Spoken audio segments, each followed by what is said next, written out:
¿Qué tal? Buen día. Soy Teniente Primero Médico Oya Alan y en el día de la fecha, en el Ateneo Bibliográfico, vamos a presentar el estudio Early AF, presentado en enero de este año. Como introducción, vamos a hablar de lo que es la fibrilación auricular, que es la arritmia más frecuente en adultos y de la práctica clínica, una prevalencia estimada de 2 al 4%, y que quintuplica el riesgo de ACV y duplica el riesgo de mortalidad por cualquier causa. ¿Sí? La prevalencia, según las guías europeas, nos dicen que el riesgo de fibrilación auricular a lo largo de la vida es de 1 de cada 3 individuos, ¿sí? Y que es más frecuente en hombres, ¿sí? Y la curva se iguala cada vez que aumenta la edad en relación con las mujeres, ¿sí? Esta guía hace una curva a futuro, informando que esta prevalencia va a aumentar a lo largo de los años. ¿Sí? Hace un estimativo a 2060 y vean cómo a partir de los 65 años aumenta esta prevalencia. ¿Sí? Y el riesgo de la FA a lo largo de la vida aumenta con el aumento de la carga de los factores de riesgo, ¿sí? Que vamos a nombrar más adelante cuáles son. Como un repaso de fisiopatología, vemos que el concepto clásico es una micro reentrada situada en un foco ectópico que puede inducir múltiples reentradas. Después puede ser por un foco ectópico con aumento del automatismo, que nada en lo que es venas pulmonares, con conducción fibrilatoria. O una extrasístole auricular situada en un foco ectópico que inicia un rotor de alta frecuencia que perpetúa esta arritmia si existe conducción fibrilatoria. La estrategia en el manejo de la FA es una tríada que constaría de un cambio de hábitos y control de los factores de riesgo, tratamiento farmacológico y la ablación. Dentro de estas tres estrategias tenemos en el medio la cardioversión eléctrica para resetear al paciente dependiendo qué estrategia se tomó. Estos son los factores de riesgos de EPA: insuficiencia cardíaca, enfermedad coronaria, enfermedad aterosclerótica, un perfil lipídico alto, consumo de alcohol, tabaquismo, obesidad, apnea obstructiva del sueño, EPOC, enfermedades inflamatorias, enfermedad renal crónica, hipertensión, y dentro de los no modificables tenemos el envejecimiento, los factores genéticos, el sexo masculino y la etnia. Las guías nos dicen que para control de frecuencia, en pacientes con función ventricular por encima del 40%, es indicación 1B el uso de beta bloqueantes, diltiazem o verapamilo. Y en el caso de pacientes con disfunción del ventrículo izquierdo menor al 40% de FEI, es indicación 1B el uso de beta bloqueantes y digoxina. Como control de ritmo farmacológico, vamos a tener en cuenta si hay daño estructural o no. ¿Sí? Los fármacos que se usan son la flecainida, propafenona, amiodarona o bernacarona.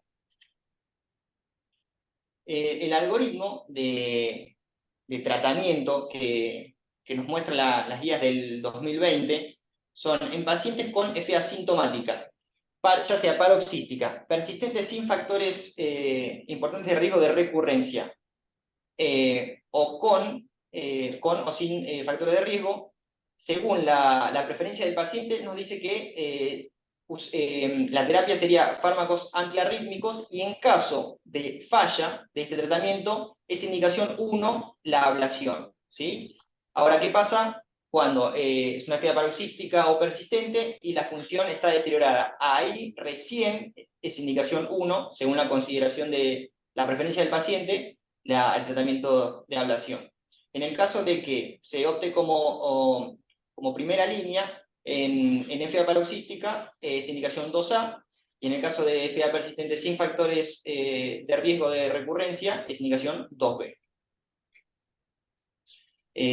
Otra terapéutica es el aislamiento de venas pulmonares, ya sea con catéter con energía de radiofrecuencia, con crioablación, u otras técnicas de aislamiento de venas pulmonares con catéter. ¿Sí? En este caso, y como vamos a hablar del Early AF, nos vamos a centrar más que nada en lo que es la crioablación con balón. ¿Sí? En este caso, se ingresa a la aurícula izquierda, ¿sí? Se infla el balón, se llega a las venas pulmonares, se coapta ¿sí? Llega ahí, se libera a una sustancia de contraste para confirmar que el balón está bien posicionado y se utiliza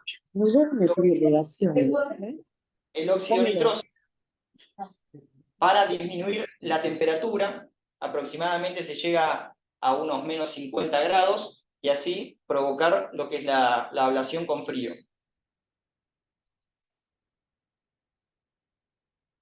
Esto se controla por mapeo 3D, con estudios por imágenes, ¿sí? Para confirmar que el procedimiento se hizo correctamente.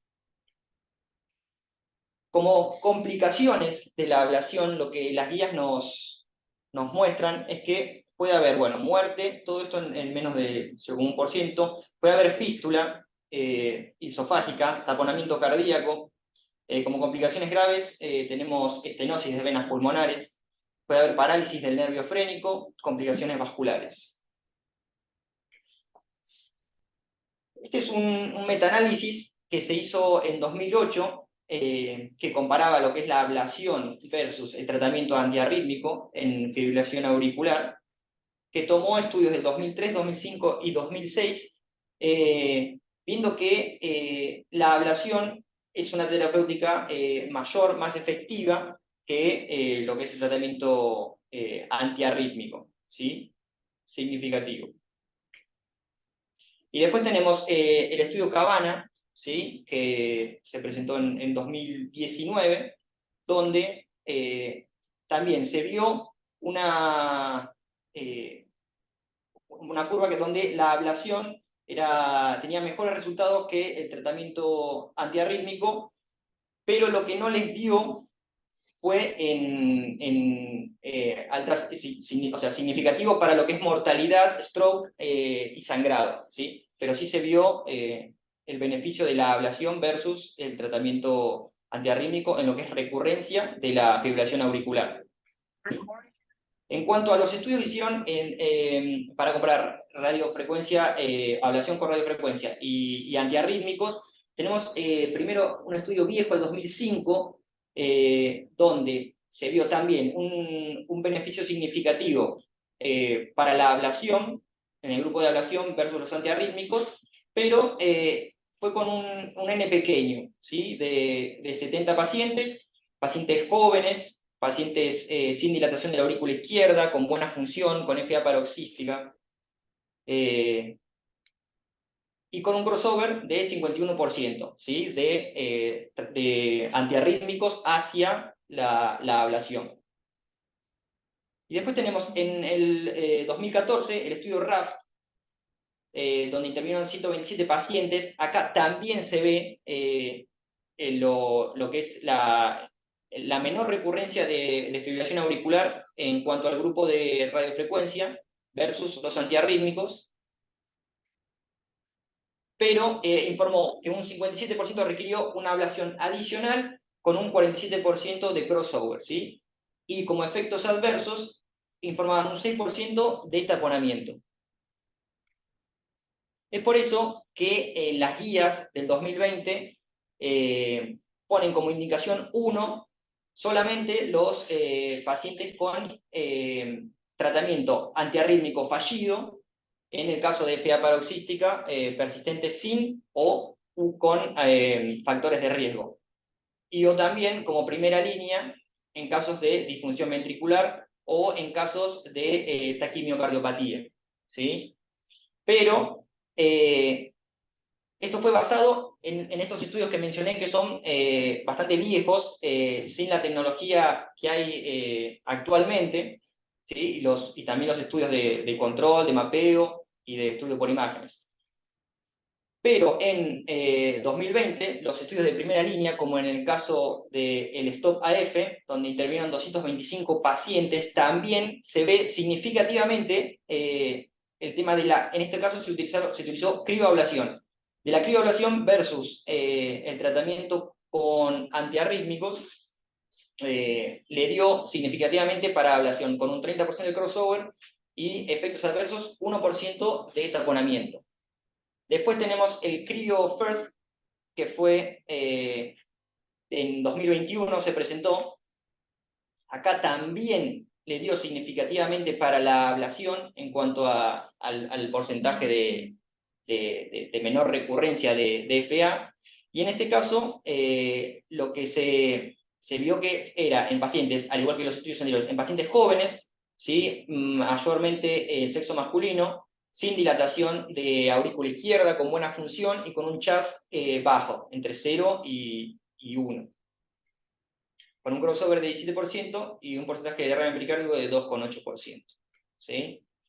Y eso como introducción a el estudio que vamos a nombrar y que nos vamos a enfocar, que es el EARLY AF, que fue, los investigadores en un primer momento, en el 2021, presentaron este estudio con un seguimiento a un año, ¿sí? Comparando la crioablación y el tratamiento antiarrítmico, y luego, presentado ahora en enero del 2023, de este año, con el seguimiento de este mismo estudio a 3 años. ¿Sí? Es un estudio abierto, randomizado, donde intervinieron 303 pacientes de 18 centros de Canadá entre enero de 2017 y diciembre de 2018, con seguimiento a un año, y el objetivo era comparar el uso de la crioablación con balón versus antiarrítmicos para prevenir la recurrencia de taquiarritmia supraventricular. Todo esto evaluado por un monitor de ritmo continuo implantable. ¿Sí? Los criterios de inclusión en pacientes mayores de 18 años con FA sintomática y que tengan al menos un episodio de FA constatado por un electrocardiograma dentro de los 2 años previo a la randomización, y que no estén en tratamientos antiarrítmicos de clase 1 o clase 3. ¿Sí? Se randomizaron 154 pacientes para control de ritmo con crioablación con balón y 149 con tratamiento antiarrítmico. Después del randomizado, todos los pacientes se sometieron a la inserción del loop recorder, ¿sí? Con un algoritmo de detección de FA y de su carga, ¿sí? Del porcentaje de tiempo de FA, y luego se randomizan en los distintos grupos. ¿Sí? Todos estos datos de los eventos arrítmicos posteriormente son evaluados por un comité independiente que no sabía, desconocía la asignación de los grupos. Hay un periodo de 3 meses en el cual se titula la medicación antiarrítmica, ya sea para ajustar la dosis progresivamente a dosis máxima con efectos adversos aceptables, que reviertan la arritmia, y en caso de ineficacia o efectos adversos inaceptables se cambia a un segundo o un tercer fármaco. Lo mismo en la crioablación, donde se hace el aislamiento de las venas pulmonares con un criobalón de 23 o 28 milímetros dentro de los 2 meses. Se accede por aurícula izquierda, por vía transeptal o por FOB. Tiene un periodo de observación de 20 minutos. Se hacen los controles con mapeo 3D. Si hay reconexión de una vena pulmonar, se repite la ablación hasta lograr el bloqueo. Así que no se toma en cuenta las recurrencias dentro de estos primeros meses. ¿Sí? A partir de los 3 meses es que se empieza a contar. El crossover, que es, digamos, de fármaco a la ablación, es cuando hay un evento arrítmico posterior a estos 3 meses que nombrábamos, cuando hay gravedad clínica suficiente y con dosis terapéutica, ya sea flecainida mayor a 100 miligramos día, sotalol 160 miligramos día y propafenona mayor a 300 miligramos día. Y el crossover de ablación a fármaco cuando se cumplen el primero y segundo criterio. Como endpoint primarios, tomaron la primera recurrencia de cualquier taquiarritmia supraventricular de al menos 30 segundos de duración posterior a los 3 meses de tratamiento instaurado. Y como endpoint secundarios, taquiarritmia supraventricular sintomática y efectos adversos graves. Acá se ve cómo de los 303 pacientes, 154 fueron para ablación, 154 tratamiento antiarrítmico, de los cuales 18 requirieron repetir la ablación, y en el caso del grupo de antiarrítmicos, 36 hicieron crossover hacia la ablación, y hubo uno que no siguió el tratamiento. Como características generales de los pacientes, vemos que son, dentro de todo, pacientes jóvenes, ¿sí? Más que nada sexo masculino. Se vio que tenían buena calidad de vida en los scores, y aproximadamente 55-60% venía con tratamiento con beta bloqueantes, ¿sí? Y sin dilatación de lo que es la aurícula.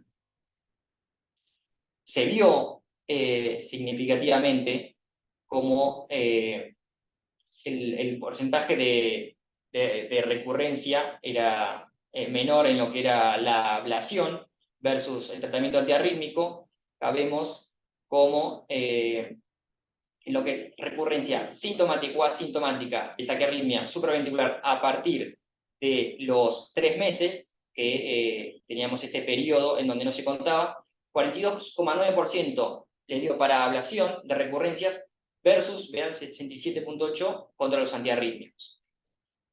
Y como endpoints secundarios, vemos es el evento libre de lo que es la taquiarritmia supraventricular sintomática.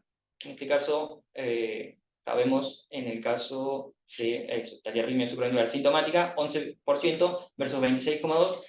Y lo que son efectos adversos, no hubo diferencia significativa entre los dos grupos. Y en el caso de el seguimiento a 3 años, lo que hace el Early AF evalúa lo que es el resultado de seguimiento a 3 años en pacientes con enfermedad paroxística asignados en el tratamiento mencionado en el 2021. Y como endpoint primario, lo que toman es un episodio de FA persistente a partir de los 3 meses, pero hasta los 3 años de seguimiento, y recurrencia de taquiarritmia supraventricular. Y como endpoint secundarios, hospitalizaciones a 3 años y efectos adversos graves.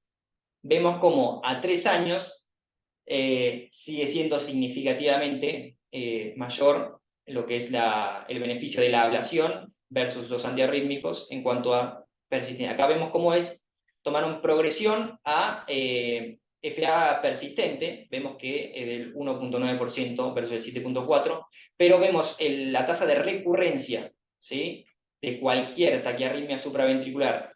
Esto primero dentro del año, que habíamos mencionado, 42,9 y 67,8, y vemos como a 3 años sigue siendo significativo, 56,5% versus 77,2% a favor de lo que es la ablación. Y en cuanto a hospitalizaciones, hay menor tasa de hospitalización a 3 años en el grupo de ablación, 5,2% versus 16,8%. Sin cambios, o sea, sin diferencias significativas en lo que es efectos adversos graves. ¿Sí? Esto vemos a 1 año y esto, el seguimiento a 3 años, 2,5 y 10%. En el caso de lo que fueron los efectos adversos, ¿sí?, de importancia, vemos lo que es taquiarritmia de QRS ancho en el caso de antiarrítmicos, después bradicardia o bloqueo que requirieron marcapaso. En el caso de los dos grupos se vio 2 eventos en la ablación y 4 en medicación antiarrítmica. Y después, como efecto adverso de importancia, la parálisis del nervio frénico en el caso de la ablación, ¿sí? Pero se vio que fue significativo lo que es el beneficio de la ablación como primera línea contra los antiarrítmicos. Entonces se vio que la eficacia de los medicamentos antiarrítmicos es limitada, menor al 50%, con alta tasa de recurrencia. La ablación de venas pulmonares como terapia de primera línea se asocia a menor progresión de fibrilación auricular persistente en comparación con el uso inicial de antiarrítmicos, y esta estrategia reduce los episodios de arritmia, mejora la calidad de vida y presenta un número similar de efectos adversos, por lo que nos da para replantearnos las guías del 2020 de que no sea solamente una opción si el tratamiento antiarrítmico es fallido o en casos puntuales con función ventricular, disfunción ventricular o taquimiocardiopatía, sino que sea una opción de primera línea, ¿sí? En el caso de la crioablación, que fue de los estudios de primera generación más modernos del 2021-2020 para este año. Muchas gracias.